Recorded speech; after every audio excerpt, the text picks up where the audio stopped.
नमस्कार। आज मैं सुना रही हूँ मंटो की कहानी खोल दो। सुबह 10 बजे कैंप की ठंडी ज़मीन पर जब सिराजुद्दीन ने आंखें खोली और अपने चारों तरफ मर्दों, औरतों और बच्चों का एक उमड़ता समुद्र देखा तो उसकी सोचने समझने की शक्तियाँ और भी बूढ़ी हो गईं। वह देर तक गंदले आसमान को टकटकी बांधे देखता रहा। यूं तो कैंप में शोर मचा हुआ था, लेकिन बूढ़े सिराजुद्दीन के कान तो जैसे बंद थे। उसे कुछ सुनाई नहीं देता था। कोई उसे देखता तो यह ख्याल करता कि वह किसी गहरी नींद में गर्क है, मगर ऐसा नहीं था। उसके दिमाग में कई तस्वीरें दौड़ रही थीं। लूट, आग, भागम भाग, स्टेशन, गोलियां, रात और सकीना।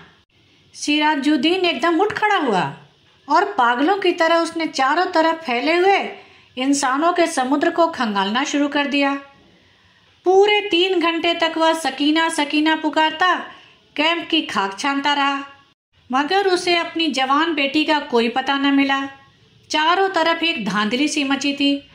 कोई अपना बच्चा ढूंढ रहा था, कोई माँ, कोई बीवी और कोई बेटी। सिराजुद्दीन थक हार कर एक तरफ बैठ गया और मस्तिष्क पर जोर देकर सोचने लगा कि सकीना उससे कब और कहाँ अलग हुई।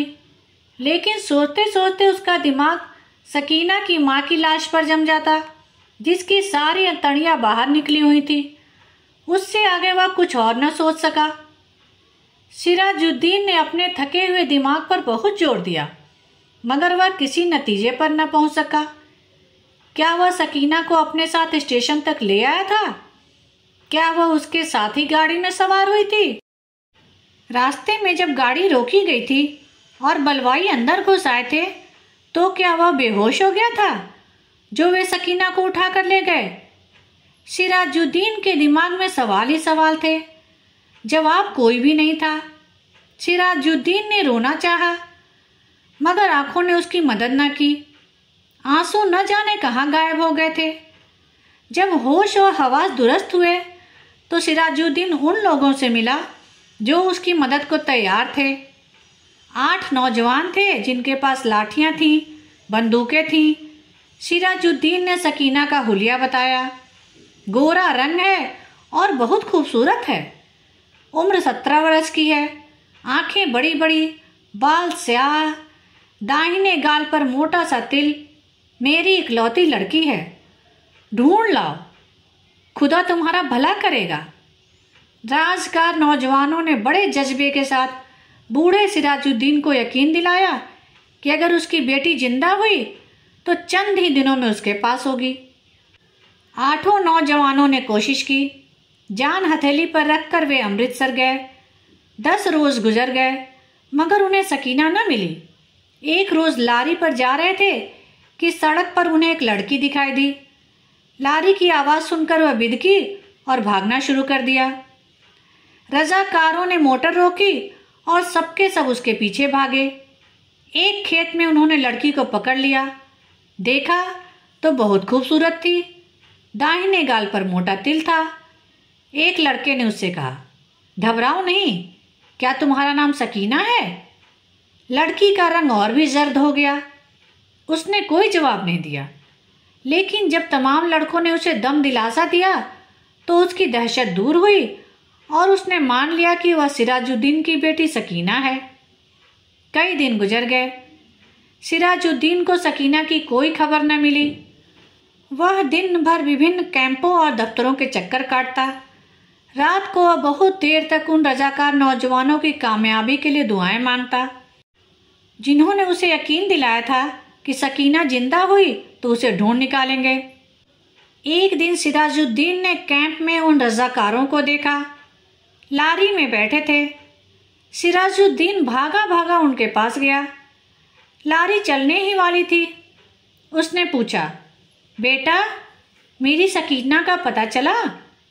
सबने एक जवाब होकर कहा, चल जाएगा, चल जाएगा, और लारी चला दी। सिराजुद्दीन ने एक बार फिर उन नौजवानों की कामयाबी की दुआ मांगी। शाम को करीबी कैंप में जहां सिराजुद्दीन बैठा था, उसके पास ही कुछ गड़बड़ सी हुई। 4 आदमी कुछ उठाकर ला रहे थे। उसने मालूम किया तो पता चला कि एक लड़की रेलवे लाइन के पास बेहोश पड़ी थी। लोग उसे उठाकर लाए हैं। सिराजुद्दीन उनके पीछे हो लिया। लोगों ने लड़की को अस्पताल वालों के सुपुर्द किया और चले गए। कुछ देर वह ऐसे ही अस्पताल के बाहर गड़े हुए लकड़ी के खंभे के साथ लगकर खड़ा रहा। फिर आहिस्ता आहिस्ता अंदर चला गया। कमरे में कोई नहीं था। एक स्ट्रेचर था जिस पर एक लाश पड़ी थी। सिराजुद्दीन छोटे छोटे कदम उठाता उसकी तरफ बढ़ा।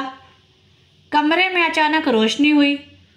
सिराजुद्दीन ने लाश के जर्द चेहरे पर चमकता हुआ तिल देखा और चिल्लाया, सकीना। डॉक्टर जिसने कमरे में रोशनी की थी सिराजुद्दीन से पूछा, क्या है? सिराजुद्दीन के हलक से सिर्फ यही निकल सका, जी मैं इसका बाप हूँ। डॉक्टर ने स्ट्रेचर पर पड़ी हुई लाश की नब्ज टटोली और सिराजुद्दीन से कहा, खिड़की खोल दो। सकीना के मुर्दा जिसमें जुम्बिश हुई। बेजान हाथों से उसने इज़ार बंद खोला और सलवार नीचे सरका दी। बूढ़ा सिराजुद्दीन खुशी से चिल्लाया, जिंदा है, मेरी बेटी जिंदा है। धन्यवाद। मेरे चैनल को लाइक करें, शेयर करें और सब्सक्राइब करें, जिससे सभी कहानियाँ समय पर मिल जाएं।